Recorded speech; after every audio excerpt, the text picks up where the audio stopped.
What's that? You're all the way in Minnesota. Yeah, South Central, Fairmont. I'm right on I-90. Oh, So I'm wow. only about 8 miles from the Iowa border. Getting cold yet? Starting to. Yeah. So let me just introduce in case there might be one or two people out there in our class that don't know, but I am here today with Mr. Fred Watson. And Fred, you're on what island? I'm on Oahu. I live up in Paoa Valley. Oh, okay. Yeah. How long have you lived there? It's this is going on 16 years now. Before Wow. that, I was all in Kalihi. So, yeah.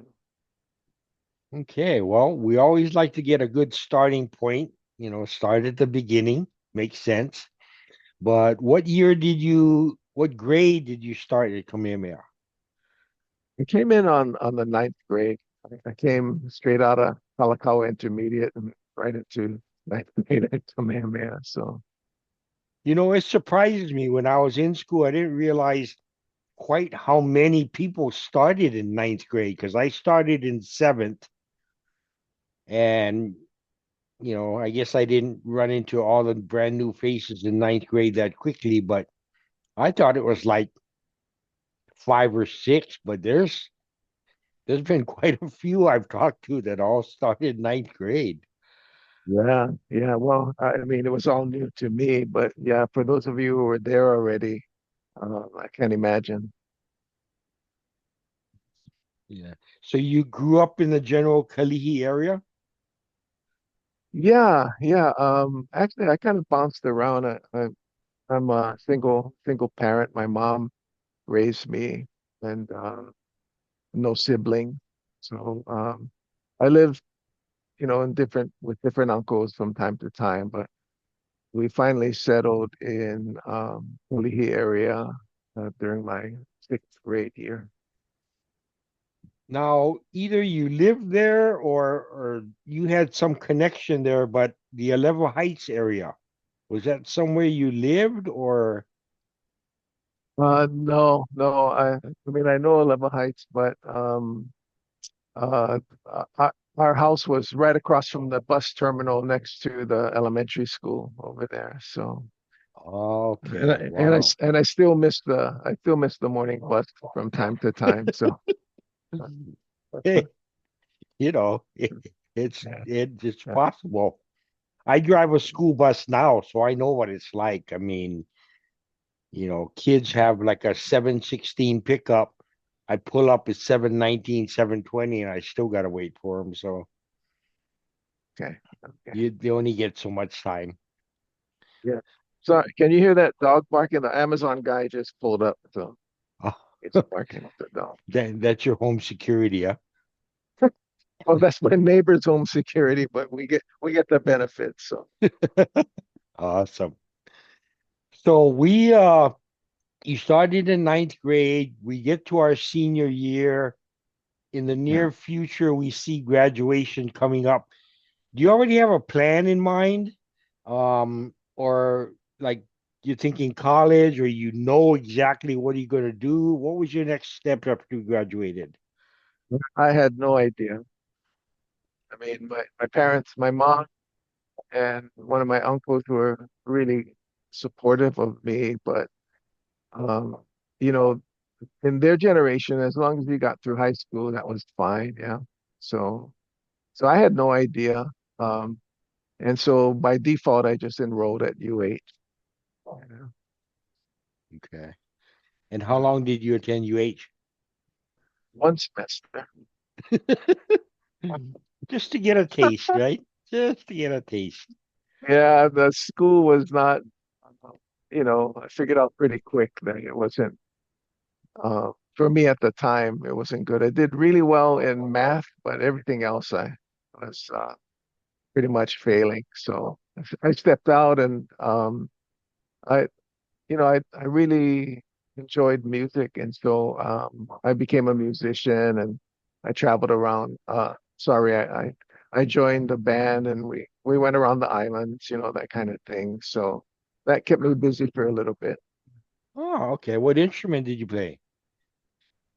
I played my actual instrument is guitar, but in that band I played keyboards and not very well, but at least I played it. And so yeah, I did that for about a year or so, year and a half maybe. So when we were in high school, then were you in the band? No, no, I wasn't in the band. I come from a long line of shy people, so band was a little bit too much for me. And but I loved the guitar, and I remember I think her name was Cheryl Akaka taught guitar class, and that really got me hooked. So it just went from there. And the keyboard, did you pick it up yourself or did you take any classes or No, no classes. I mean, hindsight 2020, I probably would have taken classes, but just by ear, you know how it is in Hawaii, right? We just figure it out. So yeah, but with the piano, that's a little more work, you know? I mean, that's a y- difficult instrument, so yeah, yeah, yeah. Yeah, definitely not as good on that. So I just reverted back to the guitar after a while. okay. And you were with your band, you say about a year and a half, huh? Yeah. Okay. Then where did you go from there? During that time, some of my friends and some of the members of the band, almost all the members of the band were they were members of the Church of Jesus Christ of Latter-day Saints, and so I had a good group of friends there, and so I started investigating that and reading, and you know, um, and I came to a realization that music wasn't really gonna be it, and at the same time that I started to feel that there is a God, and so I went in that direction. And so I left the band and went on a mission for the church. In high school, were you attached to the church, but maybe not as strong, or No, no, I mean, I had friends who were in the church, but I had no knowledge of it. I think Michelle Poe was a member, and but yeah, I knew nothing. We didn't in our home. We didn't have any kind of religion, so uh, yeah, I was brand spanking new.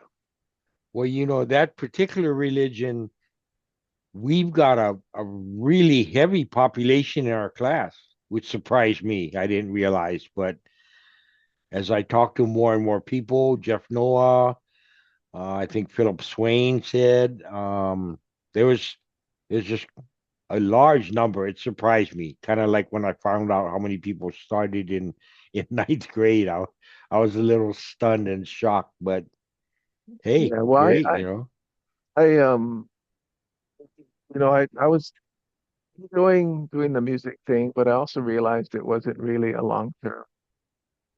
And so when I started looking into it, I basically said, okay, I'm going to read through, the scriptures, and if I don't feel anything, then good, I'll just be the musician, And but unfortunately, I got to a certain point, and then wham, I got really hit by, the spirit, and so now it was like, okay, am I going to really commit or not? And so I decided to commit, and that's where the mission came from. Where did you go for your mission? I went to the heathens in Southern California. Okay. So you No, didn't collect a lot of travel miles for that one, huh? no, no, but it was like another planet for me, being raised in Cali mostly, and but it was a great experience. I would never, if I had to do everything all over again, I definitely would have done that, So good people, good experience, learned a lot and grew a ton. Specifically, where in Southern Cal were you? Our mission was headquartered in Anaheim, but it covered all of Orange County, Riverside County and the high desert. So it Wow. went from the beach all the way up into a place called 29 Palms, which is the high desert. Okay. Yeah. Isn't there an Air Palm Force base or something there? 29 Palms. Marine Corps, yeah, Marine Corps base, and that was one of the few live fire bases Marine Corps had. So we could hear the ordnances at night and stuff. But yeah. So it covered a wide swath, and I got to go up to 29 Palms and spent about 6 months there. They shipped me there right at the beginning of summer. It was hot, man, like 120 degrees and stuff. But I learned to Wow. love it. Yeah, that's hot. I don't know how the Marines did it because they went out, into the desert for training, huh? Now, before your mission trip, had you been to the mainland before? Uh, Once, and like, ironically, one of my uncles was taking his nieces and nephews to Disneyland, and so he invited me to come along because I could drive, and so he wanted me to be the designated driver. So of all the places I went to Anaheim, and I got called back as a missionary to Anaheim. So During your time in your mission, were you able to associate with any people from Hawaii, or were you kind of isolated into a mainland lifestyle? well, there's Hawaiians living up there, and so I'd find from here and there I'd find, and oddly enough, found a Hawaiian family way out at 29 Palms.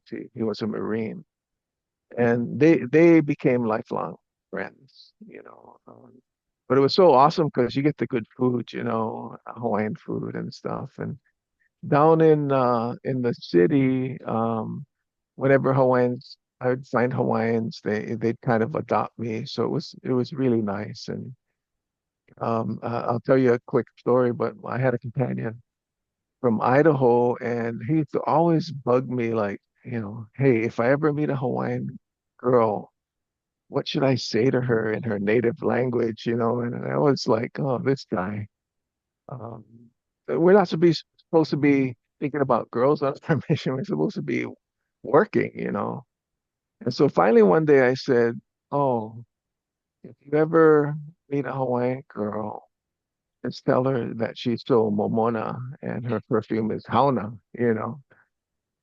And so like a couple of days go by, and one of the Hawaiian ladies, she was maybe in her 40s, 50s. She came by to bring us some goodies. And I was in the shower. And so he tried the line on her, like, oh, you're so momona. And all I heard was a big scream coming. He gave me a, yeah, she gave me a talking to after that. But yeah, yeah, there were a few Hawaiians here and there. Yeah, the reason I asked the question is living here in Minnesota, it's really helped me because the climate and everything's so different here and gets so severe that homesickness really sets in fast and hard when I'm here. But there's a social group here that's got maybe throughout the Midwest, I don't know, 1,200 members. And so we get together almost monthly, and there's plate lunch places about 2.5 hours away from me. So Oh, it it really, really helps get through, especially the winters up here, because it's gray and dark. Like today it's probably low 50s, so it's not bad. yeah. But it can very easily come January, February, it'll be, minus double digits outside, which is crazy. Well, So that's really interesting, and like I really got to give you props for doing what you're doing, with the interview.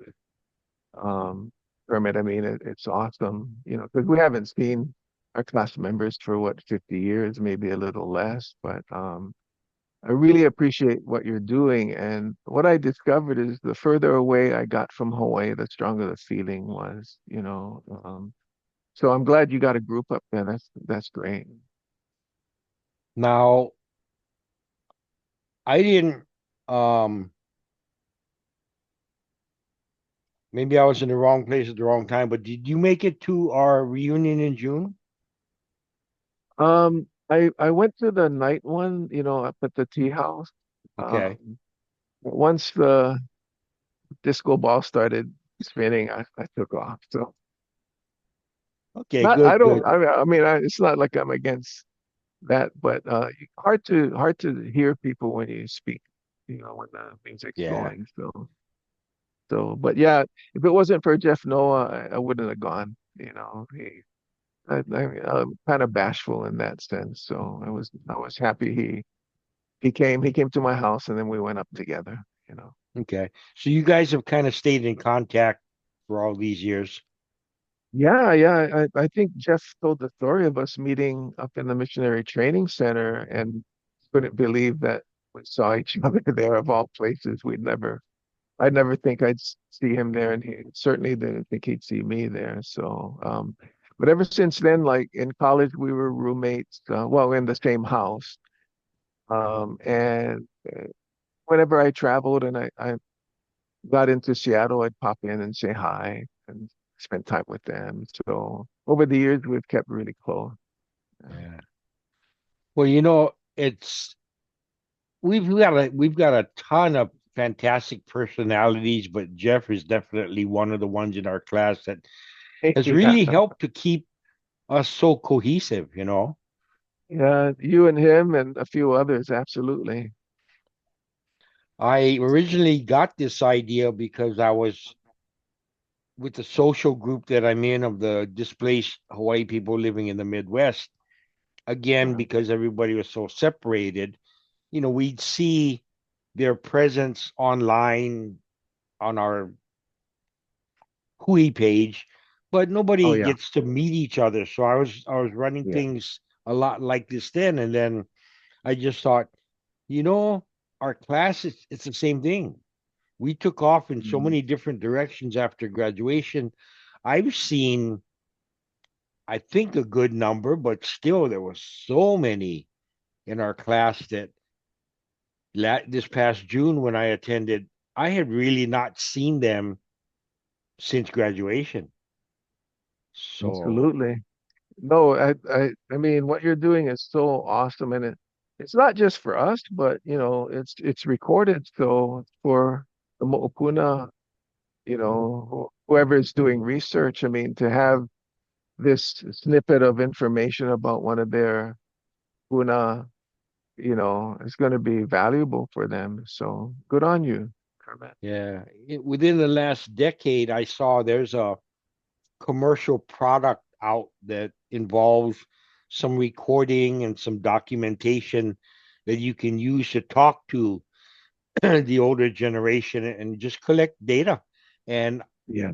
most of my relatives a generation or two above me were already passed by the time I heard about the product. And I thought, wow, what a great idea. That would have just been so fantastic had I heard about it in time anyway. But I I uh I was fortunate because I started recording the personal histories of my kupuna, whoever was there, at the time that I could. So I got a few uncles and some kupuna, and I also did other families kupuna that I was close to, and as a gift to their children type thing. So at least I it, have a little bit. oh, and that's priceless. I mean, Yeah, time is something that if you can share it, it's the most valuable thing you can share with somebody. So I believe anyway. right on. Yeah. So as far as your career, what have you done for the majority of the last 50 years? Well, I've been in technology for my career, and as I said before, I went on a mission. I was no really student. But when I came home, it changed me to be so hungry for knowledge, and so I went to uh, college and majored in computer science. And then when I graduated, I just went into technology. And as an engineer, uh, uh, and then we have this category called sales engineer. So it's a combination of being an engineer and selling. And then I progressed into kind of sales and management after that. But it's all been technology. Okay. And has it been in Hawaii the entire time? Yeah. So, I mentioned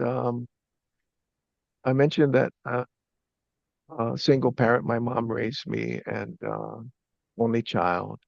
And so I always knew that uh, when I graduated and got a job, I knew I wanted to be close to my mom. Uh, And so I basically only took jobs that allowed me to be in Hawaii. And but those jobs were actually with uh, multinational technology firms, but they just had either an office here or had the ability to work here. So, Well, that's um, great because at the time that we were probably in our 20s, early 30s, technology had such an immense growth that, I yeah, mean, can I assume correctly that jobs weren't too hard for you to find? yeah, that's a good assumption. Coming out of college, just it was the timing and the subject matter just kind of all came together. So I had, 8 job opportunities coming out of college Wow. and a fellowship offer. Yeah, but I had married in my beginning of my senior year, and so rather than take the fellowship, I just jumped into the job market. Okay. Are you currently married? Yeah, yeah, yeah. We've been married 42 years now. So Well, I that's met a girl awesome. from New Zealand of all places, and Wow. yeah, the rest is history. And do you guys have kids? Yeah, well, so we made our home here in Hawaii, and um, after the first one came, um, I asked her, okay, well, what are we gonna do? Are we gonna get a babysitter and you go back to work? And she said, no, that's it. I'm done. I'm with the kids now. So it was kind of hard, in Hawaii on a single salary is rough, yeah. Uh, but the blessings came and we were able to survive on a single salary through the years. And being at technology helped because the pay scale for those kinds of jobs are a little better than in other areas. And so yeah, we had 4 children, 2 girls first, and then 2 boys after that. One girl is the oldest is in Vegas. I have the youngest boy is in Utah, and then I have a daughter and son here in Hawaii. Okay. Awesome. And grandchildren? Yeah, we have 7 grandchildren, and so I retired a couple years ago, and about a year or so before I retired, we bought a home up in the mainland because we have grandchildren up there, and we wanted to be close to them, and see them Of growing up course. as well as the grandchildren here in Hawaii. So we got a home up there. My son lives in Utah, so we bought a house not too far from them, and so retirement really we've been bouncing back and forth, and whenever we're in Utah, we spend time with them, and we also use that as a base to go traveling because see the country, right? Absolutely. Yeah. Now, I Yeah. have a curiosity question. You mentioned your wife being from New Zealand. New Zealand natives, do they speak a non-English language?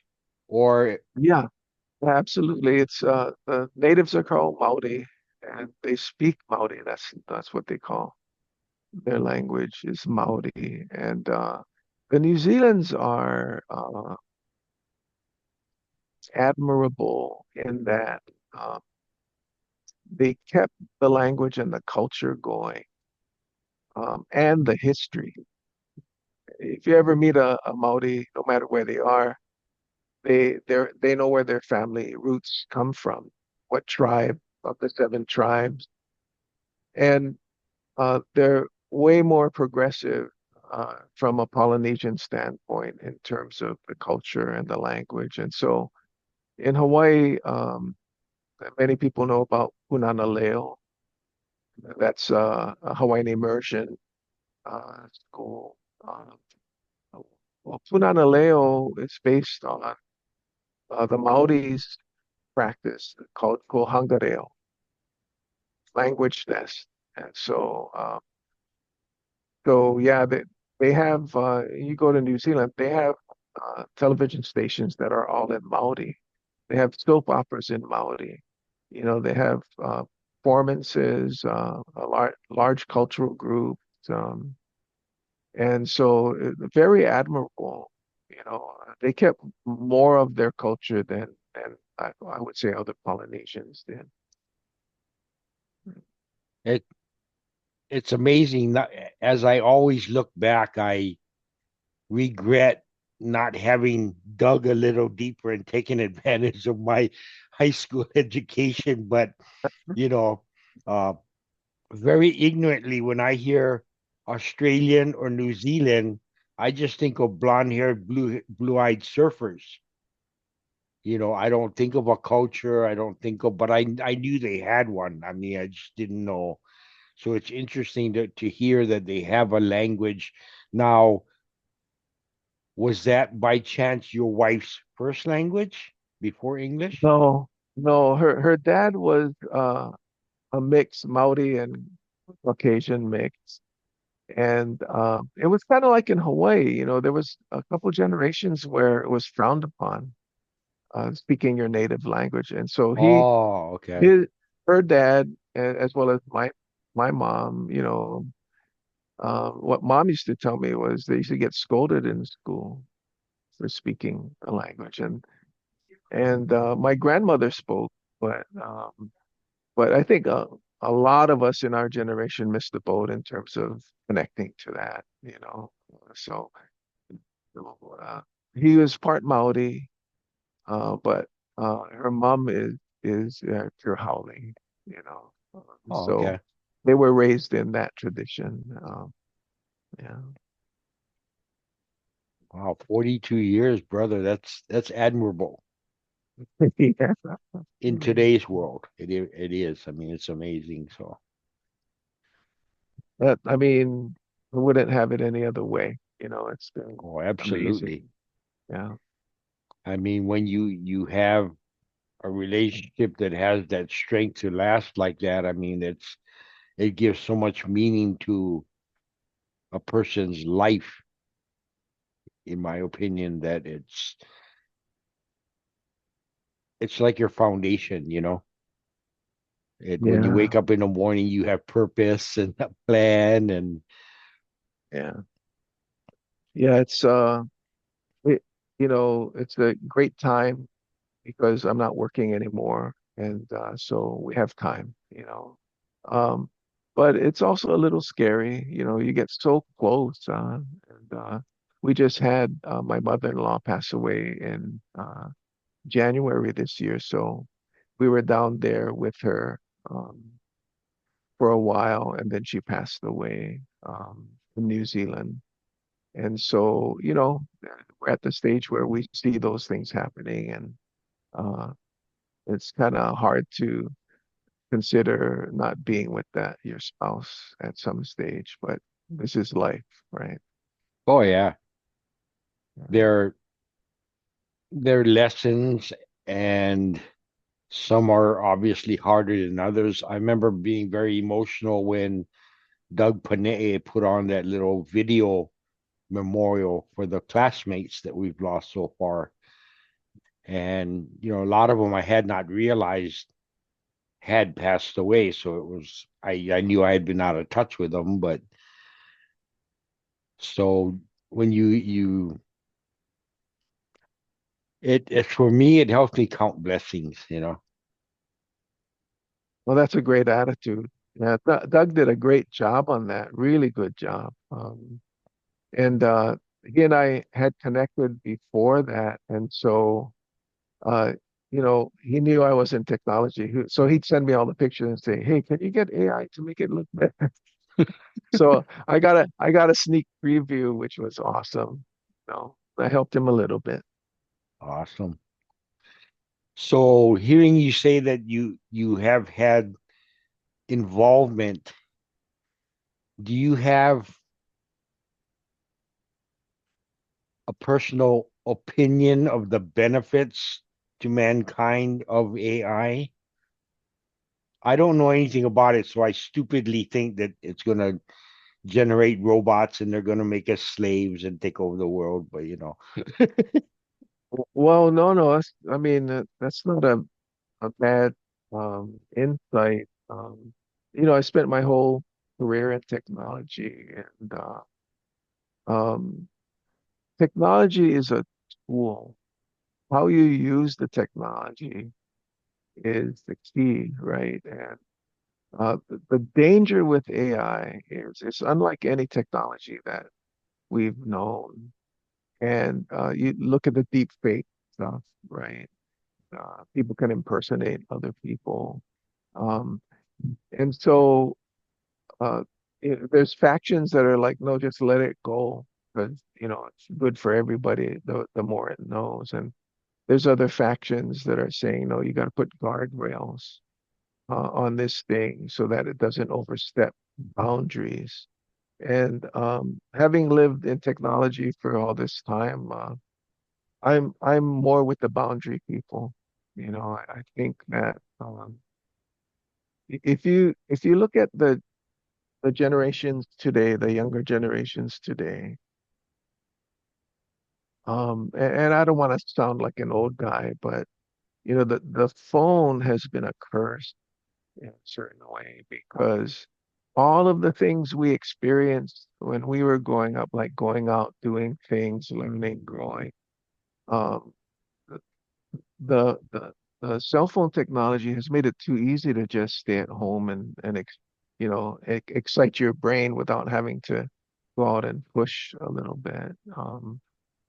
And now that AI is rearing in the same sense that people are surrendering kind of uh, their own drive to cell phones, AI is going to make it 100 times worse if we don't personally put boundaries on it. Never mind governmental boundaries or laws. Yeah. So it is something to be concerned about because we already hear about folks who are getting AI boyfriends or girlfriends, and I also read recently where somebody got uh, a, a a woman got married to an AI hologram because that hologram always does whatever it is that she wants, and understands her feelings. And there's no humanity in that, but people are, if you're not protecting yourself, it's easy to slip off into that. They already have the virtual worlds built. You can spend 7 by 24. And at that point, we're in the matrix, just like the movie. You know what I mean? So it's not kind of that sci-fi spookiness. It's just you don't want to surrender your personal sovereignty to any technology. Well, and I also think personal growth, if a Yeah. child is in school, hopefully to develop themselves, but the tools are doing all the work. They're not exercising their creativity. Uh, just they don't. I think it's easy to succumb to the bad temptation to cheat. Yeah. Yeah. I mean, I have friends who are professors, and it's rampant, you know, and they have tools. They just run, say it's Bluetooth and it catches it, right? But it's just too easy to ask AI right now. And where's the growth in that? There's no growth in that, you know. Yeah. But if you take the other approach, and that is use it to accelerate your growth, you're still pushing yourself, but instead of spending 100 hours researching, you just go get the data from AI and then you evaluate and analyze and move forward. Well, that's really where, to me, where the upside is for AI. As if it were an assistant just doing the legwork for you. Exactly. And that they call those things agents, AI agents now. And basically you can enlist an army of AI agents to go and do all the legwork, but you still, you still synthesize, analyze, and decide. And that's where you want to keep it there, you know. Yeah. Where did you go to school for your computer science stuff? I went to BYU after my mission. As I mentioned, I was hungry for knowledge, and um, I, I I started taking general classes, and I I just leaned more towards the computer classes. I enjoyed that more. So I was in the computer science program up in Provo for a couple of years, and then my mom uh, my mom fell sick, and uh, only child, and she didn't have. So I left Provo, came here, and then transferred to BYU Hawaii and graduated from there. But that was good because I wanted to work in Hawaii, so it worked out. Did you meet your wife in school? Yeah, yeah, at BYU Hawaii, we met. As I said, she's from New Zealand, so she worked in the Maori village, and I worked in the Hawaiian village at PCC. Um, Okay. and yeah, I never really knew people from New Zealand until I went to school at BYU Hawaii, and yeah, so that's how we met, and got married like before my senior year, had a child, graduated, and then boom, work, you know. Was it school that brought your wife to Hawaii? Yes, yeah, yeah, she came for school. Um, yeah, she came for Awesome. school. Funny story is, uh,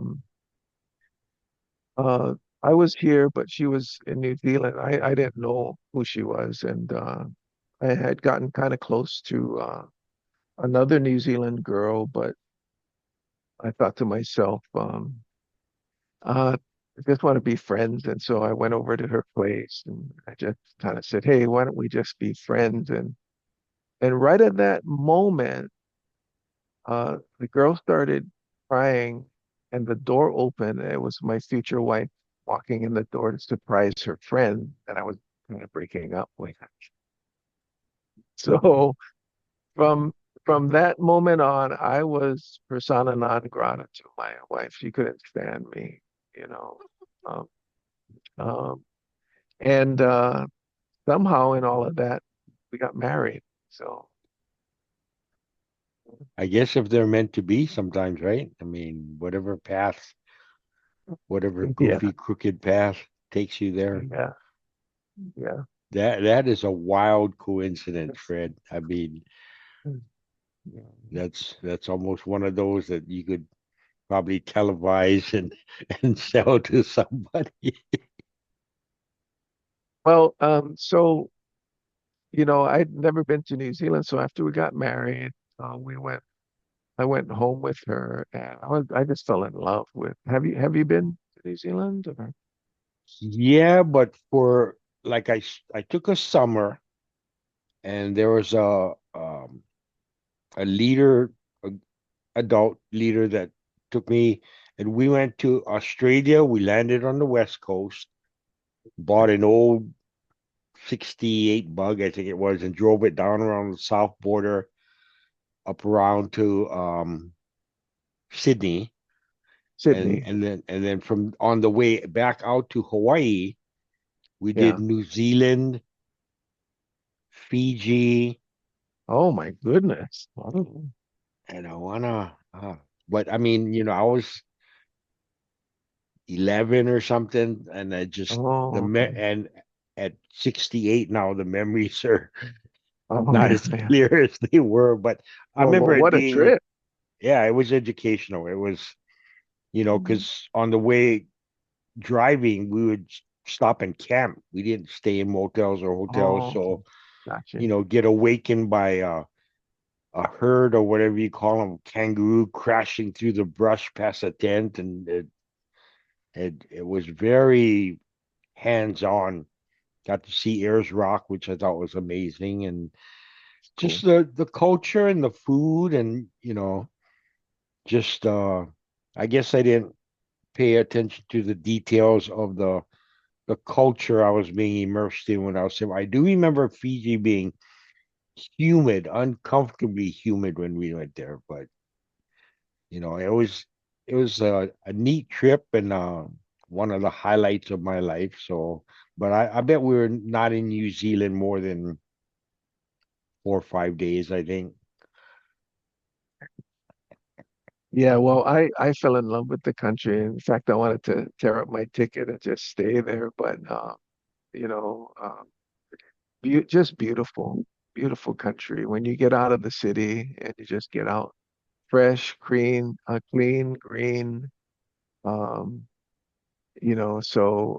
because my wife's family is there, then we spend a lot of time down there. Uh, and my kids have been a ton of times, and we still go. So, beautiful place. Well, especially from the aspect of having children, they obviously have relatives, but especially cousins down there, and you want them to Yeah, at least know, not just read their names on a list somewhere and know that they exist, but yeah, really have contact, because a lot of the members of the social group that I'm in here, they've been up here so long mm, that their children, and even more so their grandchildren, have minimal contact with their families in Hawaii. So they have yeah, no knowledge of culture or just day-to-day life or activities. You know, yeah, Obviously they talk about making a trip and feeling like a third wheel because they don't understand pidgin, and all their cousins are laughing at them. And so I always think it's sad when I hear about cousins that geographically don't get to know each other, you know. yeah, yeah. Well, that's been a blessing of us going there frequently. Is they know all their cousins down there, and in fact, we've hosted some of the nieces and nephews here in Hawaii when they come through. So that's a real blessing. You're right. And so how do you fill your time now that you're fully retired? Yeah, good question. Um, so like I said, um, I had a general strategy, and that was to bounce uh, between Hawaii and the mainland. And so we've been doing traveling and back and forth, and basically just making sure that we have time with the grandchildren and as well as our children are up on the mainland, and that they know us, uh, and then taking the opportunity to just travel around. Uh, and it was a difficult adjustment for me because my career is pretty intense in terms of demands and stuff, and so you go from that to having free time. So um, I was the good news is I've been able to channel some of that into physical activity. Uh, you know, um, but I would say I'm looking for something else that I can kind of play with as well. And maybe it's back to the music, but who knows? I don't know. Yeah. Yeah. Of your 7 grandchildren, how many of them are on the mainland? Four. Oh, okay, Yeah, yeah. So, yeah, yeah. and while you're in Utah, you're able to jump over and do you have grandchildren in Vegas? No, no grandchildren in Vegas, all in Okay, Utah. Yeah. okay. So yeah, that But proximity we do, gives but you all when your we're up time. there, because we usually stay for 4 to 6 weeks and then we come back, and so while we're there, we drive down to Vegas and visit with our daughter who lives down there. Um, I'm not a big, you know, it's I only go there because I want to see her. It's not like I want to go gamble or whatever. So yeah, we just spend time with her and basically hit the food spots and then go back. That's my thing. I always really the draws for me in a place like Vegas would probably be the the opportunity to eat stuff I can't eat every day, but also just you can get some pretty good shows to go see.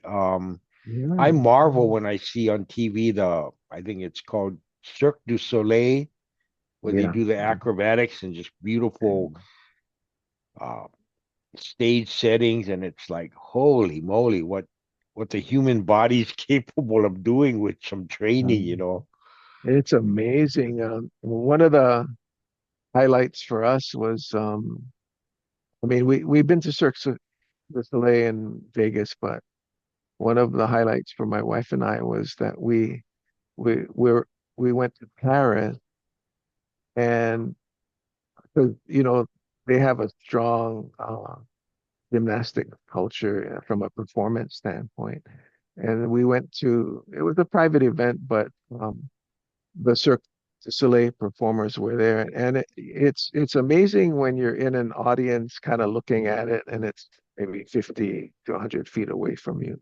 But when it's right in front of you, and and the sheer strength that it takes for them to do what they do, plus the flexibility. I mean, getting to see it close up in Paris was amazing. You know, I don't know I don't know how they do it, but yeah, it is impressive. They it's have one in Hawaii. They have a Cirque du Soleil in Hawaii now. I don't know if you knew oh that, wow, but no, I didn't. yeah, it's down at the Royal Hawaiian Shopping Center down in Waikiki. There's a theater on top, and there's a Cirque du Soleil performance up there. I haven't been, but yeah, they're over here now. Wow, the how they expand like that, through Yeah. multiple locations. I was so stunned because what night would that have been? I'm trying to remember. I think it was Thursday. I landed on Thursday, and that Thursday evening, our class gathered at a restaurant place in Ala Shopping Center. Oh, And I would say I probably had not been to Ala Shopping Center before that night in 12 years, maybe. And I had trouble finding the place for one thing, because I didn't recognize any entrances. I didn't recognize any landmark stores. People were probably shaking their heads when I'd say, well, is it near Shirakia's or is it over by Long's? And they're going, wow, those places probably aren't even there anymore. yeah. But yeah, Things are. I could not recognize hardly anything in Ala Shopping Center anymore. Yeah, well, it's gonna be less recognizable the next time you come because they just announced that on the Waikiki end of the shopping center, they're proposing to build a hotel and a condo uh, building there. So one building as a hotel and another building as a condo, and basically, so outside of Macy's and that space between Macy's and the Ala Moana Hotel, they want to build a big hotel and a condo there. So it's going to change even Wow. more. And And then another area I got to see in, when would that have been? Was it 22, 21 or 22? Got out to Kapolei, Oh, and that place had changed because I left here in 2009, December of 2009, to come up to the mainland, and I had been mm, living out in Waianae, Makaha, so I see Kapolei a lot. But when I went back yeah. in 21 or 22, whenever it was, I mean, I had to use GPS because I couldn't get anywhere. Yeah, things are changing, that's for sure, man. Kapolei especially. Yeah, it's it's amazing what's there and what I was used to that's not there anymore. But I guess that's the way life is. I had tried to get up into Makakilo, but I didn't manage it. But I thought to myself, boy, there's got to be all kinds of residential changes that, you know, would get me lost in an instant if I blink too long. Mm, yeah. So you guys have Yeah. any travel plans for the near future? Yeah, we're headed back up. We're supposed to be up there now, but change of plans because we had uh, some events here that we needed to be here for. But probably right after Christmas we'll head up and spend time with them, New Year's and all of that, and then New Zealand again, maybe April of next year. Uh, Are they on opposing seasons from us? yes, they're Southern Hemisphere. Okay. So they're rearing up into summer right now down there. Um, and their summers are not like ours in terms of temperature. Um, but the sun down there is a lot more intense, so you can't be outdoors too much if you're not used to it down there. But it's not as hot as it gets, say, in Yeah. Vegas or whatever. Yeah. Oh, I'm certain you've gotten to see it, but a strong memory that just popped back in my head from my time there, we're talking late 60s, seeing the Southern Cross for the first time. Have you seen Oh, the Southern Cross? no, educate me. I'm yeah, Oh, it's not. I'm drawing a blank. it's a star formation, but I mean, Oh, it okay. looks like someone, well, obviously the hand of God, and he created a cross because the dimensions are in place, and Oh, the stars that form it are so bright. I mean, this thing is almost like a oh, billboard up in the yeah. sky. Well, that gives me something to look for when we go down there. Thank you. I wasn't aware. I wasn't Yeah. aware. Yeah. It's it I was amazed at how clearly, because all the other constellations you have to use your imagination to say, oh yeah, that's the bear, or that's Orion the hunter. You can piece it together, but this Southern Cross was as obvious as it could possibly have been. Just Wow. amazing. Now you got me interested. I'm gonna research it after we're done. Sounds good. Yeah.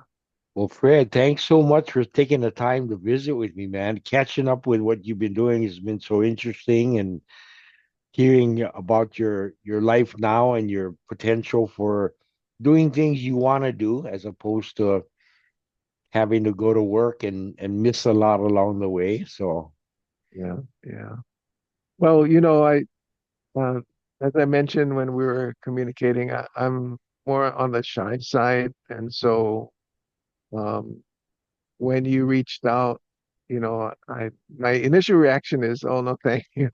But I really support what you're doing, Kermit. Like this is amazing that it's a service you're performing not only for your classmates but for their generations afterwards. So props to you, and I really want to thank you, man.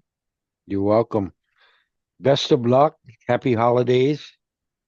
Yeah, happy Thanksgiving. Don't eat too much turkey. I'm still working on that part. Brother, take care. Okay, aloha.